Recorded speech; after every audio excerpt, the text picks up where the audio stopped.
Welcome to the Deal by Me podcast, where we ask guests to tell us your story. Hello there. This is Dr. James W. Smith, your host. We seek to transform lives by encouraging and inspiring. Someone encouraged and inspired this host, a former lawyer, gambler, inmate, and his life was transformed. The same can happen to you. So when you listen to any of the Deal by Me podcasts, please support this podcast with a donation or a monthly recurring amount for as little as $3. What about a shout out to supporters of this podcast? Reverend Quincy Davis, Dr. Lynn Henderson, Kenneth and Donna McDuffie, Olivia Marborough, Clint and Johnette Cozart, Leonard and Cynthia Meekins, and John McLaughlin. Check out my encouraging, inspiring, and transforming books. I'm available for speaking engagements, in person, and virtual seminars. So please contact me through my website, www.dealbyme.com. I have with me Traycee Mayer, who unapologetically believes that people don't need to be treated fairly. They need to be treated as the unique individuals they are in order to thrive and succeed. She is an expert in helping leaders leverage the strengths of human connection to achieve explosive success in their own careers and with those they lead. She is an awesome guest, and I am very thrilled to have her come and share with this podcast today. Traycee Mayer, it is good to have you with us, and I'm asking if you will just tell us a little bit about yourself and where you've been interviewed from.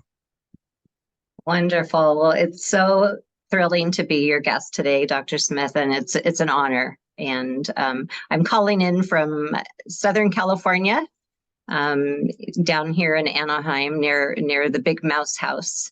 And I am an executive coach certified by UC Berkeley recently in the last couple of years, but more importantly, I guess, is that I've spent 43 years of my life leading others and helping them to see the value in themselves.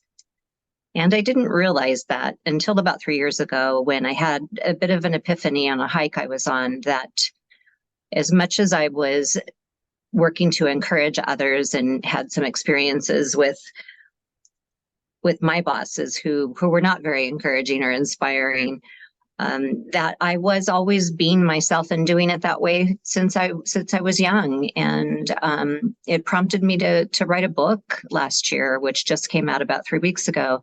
And now I can just share my passion, share my truth, help other people see the value in themselves, that all of us have that inherent value. And yeah, that's where I'm at today. Well, Traycee, I appreciate you sharing that with us.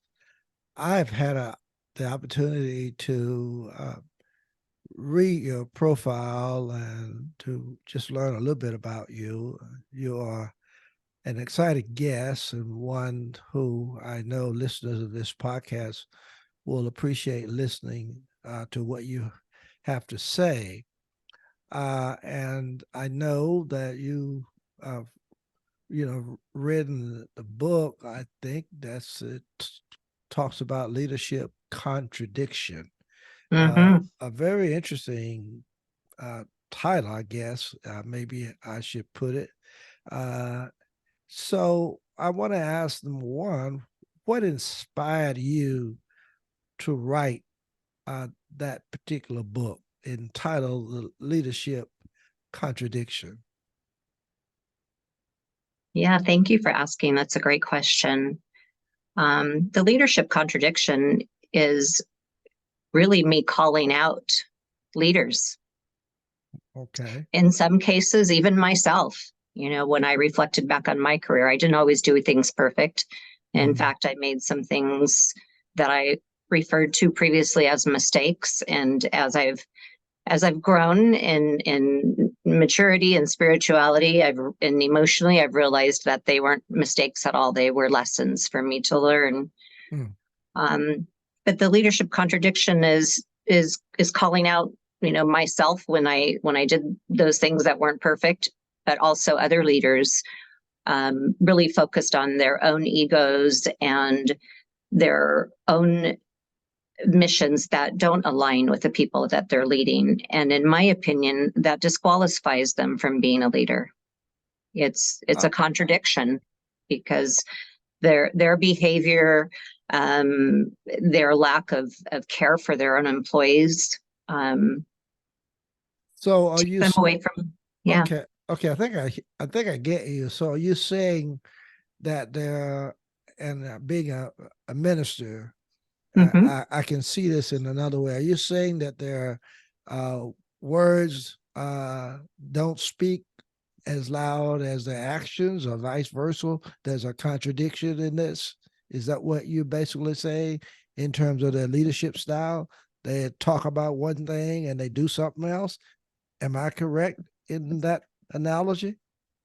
You are correct. And Okay. it's probably important to bring up the subtitle also, which is so the leadership contradiction, choosing a path of love and kindness. Oh, okay.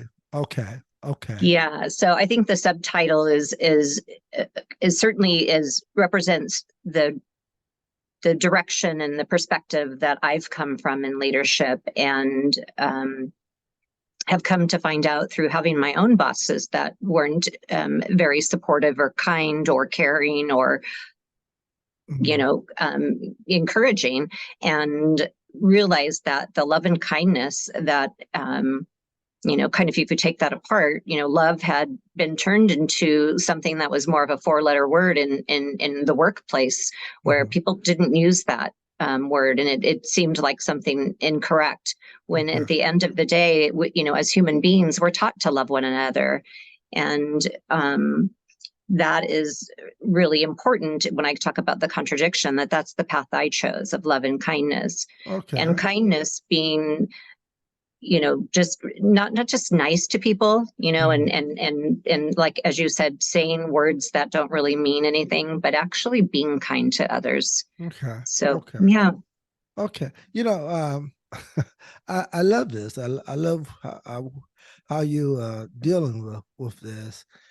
You state in the beginning of your profile I was reading where you talked about uh you unapologetically believe people don't need to be treated fairly. They need to be treated as the unique individuals they are in order to thrive and succeed. Very interesting statement. Could you kind of elaborate on that a little bit for listeners of this podcast? Yeah, I'd love to elaborate. I know that at first glance, some people have thought my comment to be controversial, um, but it's not. If the full statement is read like you just did, um, I have felt in my experience in leadership that I've had bosses have said to me, make sure you're treating people fairly, and I remember saying to one president of a company that I reported to, and I said, I feel like that is less than what the people I lead deserve, because Okay. there is more to them than just being fair. And of course, I mean, when it comes to diversity, when it comes to human relation issues, of course, there should be fairness. Mhm. I'm talking about the fairness where, let's say, one of your employees misbehaves and the senior leader calls everybody into the room and reprimands the entire group.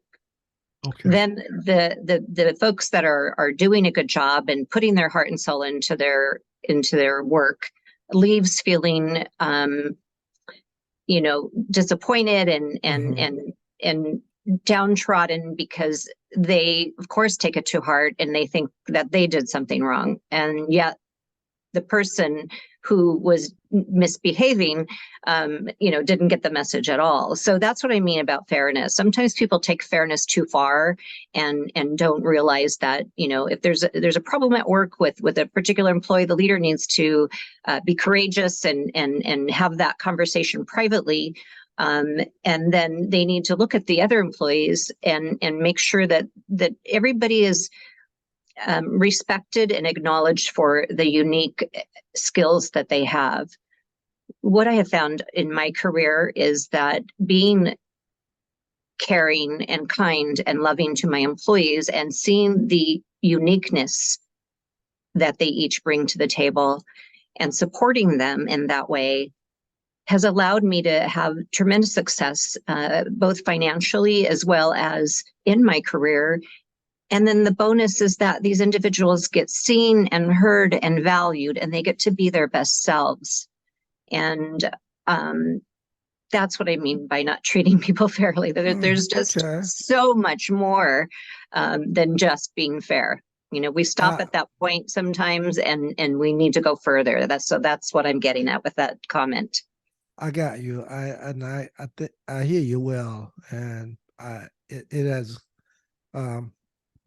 resonated with me, and I'm certain it will resonate with listeners of this podcast. So it makes a lot of sense. So I don't know any other way to say it, but you're doing a great job at sharing this with us today. So let me ask you this. What do you say to those who say that love and, kindness will distract you from meeting positive bottom lines? Because most people feel as if you ought to be loving, you ought to be kind. And so when you talk about how this might distract you, how do you explain that to folks? Yeah, I think those that are feeling like it's a distraction are too focused on their own self and not on the people that they lead. And when I talk about leadership, it's not just in the workplace. It could be in a family, it could be in a community group.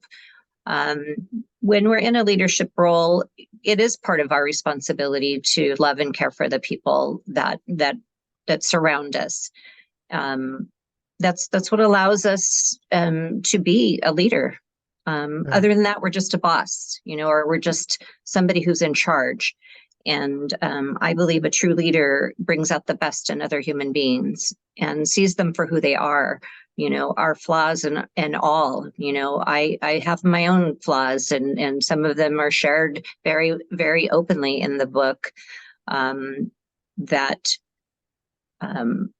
when I was younger in my career, I was asked to be, fit into a certain mold and do this. And to be successful as a young female executive, I had to go to, cocktail parties and network, every night and see how late I could stay out so that I could get credit for doing my job. And, what I realized down the road was that, I crossed a line with the whole cocktail situation, and it became a dangerous place for me, and it became a slippery slope.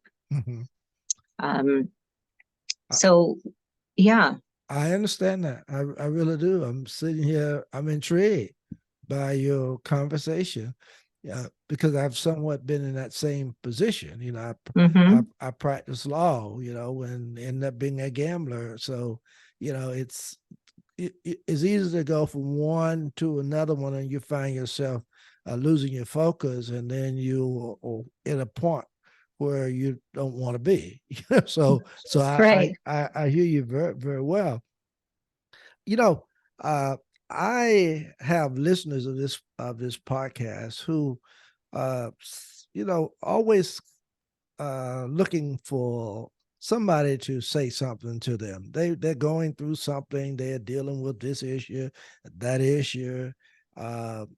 They may be, working in an environment that's not healthy for them.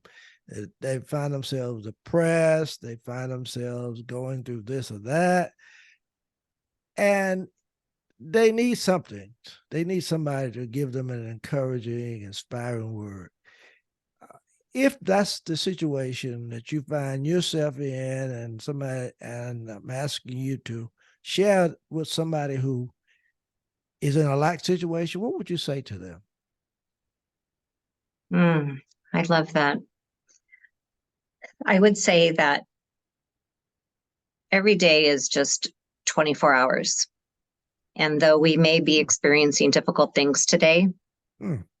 that when the sun sets at the end of the day, we have an opportunity to restart and begin again tomorrow. Hmm. Wow. Wow. I don't know if you can say anything else. Wow. Wow. I hope listeners, did y'all hear that? Say it to us one more time, Tracy, please. That's awesome. Well, it Please. came from my heart, and I've never said this, so I will see if I can repeat myself. So, I believe that we each have 24 hours in a Mm, day, mm, and that even if things are not going well today and we're struggling, remember that when the sun sets at the end of the day, we have an mm. opportunity to start again tomorrow. Wow. Powerful. Powerful. Wow.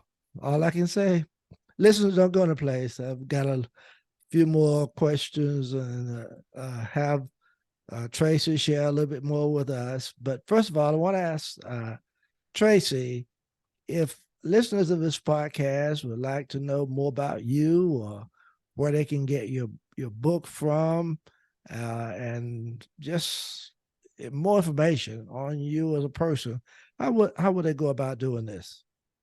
Yeah, absolutely. So my website is called beuleadership.com, and it's spelled BEYOU Okay. leadership.com.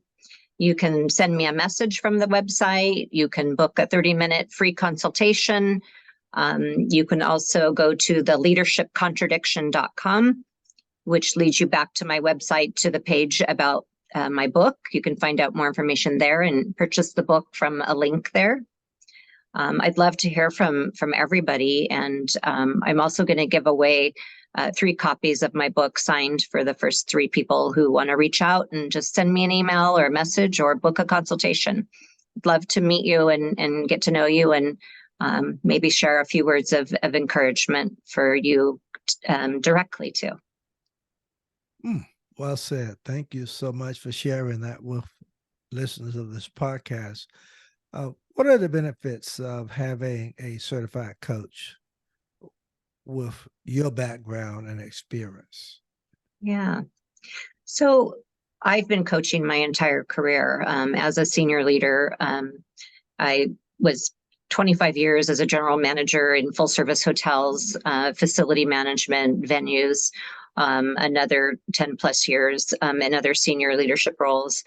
So I have experience for one thing, but as a certified executive coach, I have the training that's very specific to meeting people where they are. Okay. When I set about 3 years ago to look for a certification, I found that UC Berkeley had a different pedagogy that was so much more compassionate, so much more heart and feeling, and uh, discovering the true meaning behind the struggles that people I coach are going through. And sometimes it's very specific to the workplace, to managing people, places, or things. And other times it's within the human themselves, within our hearts, within our minds, the struggles that we go through that affect our lives. So I feel like they taught me to just, listen and hold space. And so as an executive coach that's certified, I think there's another several layers of depth to me that allows me to help more people. Mm, mm, wow. Oh, you have just given us so much to just chew on. This has been awesome, awesome.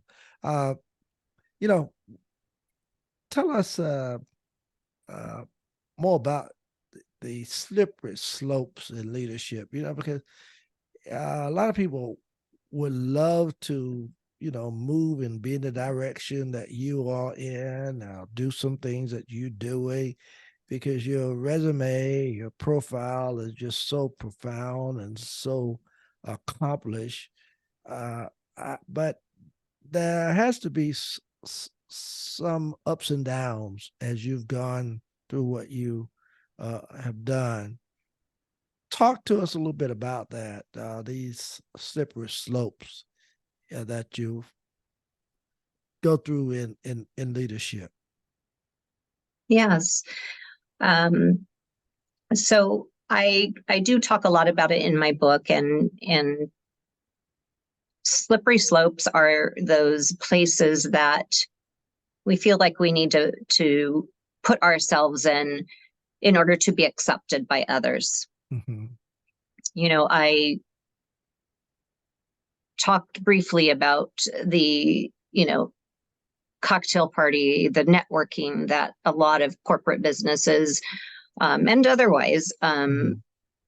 tell you when you're a young executive that you got to show up, you got to network, you got to be at the places where all the big guys are so that you can, uh, Mm-hmm. you know, be around people who have an impact on your career.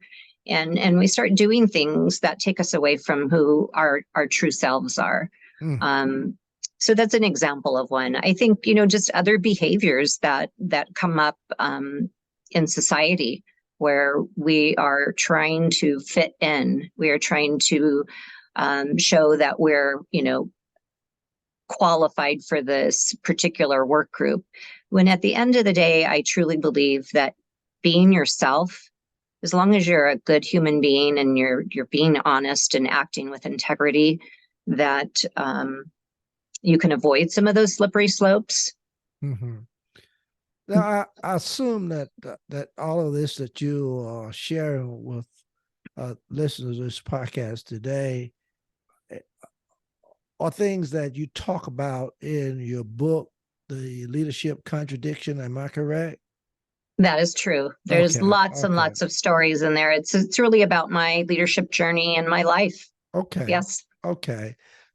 So if someone were to get your book, then all the best we've talked about today would be something that would be highlighted and shared in your book, The Leadership Contradiction. Yes, and there's so many great ideas that you could take away from reading. I've had many people send notes to me saying that they have to stop after each chapter and Mm, they've got it flagged and dog-eared because there's these ideas that they can interact with immediately. And again, it's not only at the workplace, but it's mhm, with other human beings, even complete strangers that you see in the market or on an airplane or at the gas station. It's just anybody that you come across, you can be a better person and treat others better mm. by some of these ideas that I share. Wow. Wow. Well, Tracy, you have just been fantastic. And to just hear you share about this book, The Leadership Contradiction, has just been great. I'm certain that listeners of this podcast can appreciate what you have said to us today. Is there anything else that you just like to point out before we end our conversation? I'm just excited to talk to you. I'm excited to talk to you too, and I just feel so grateful to be here today.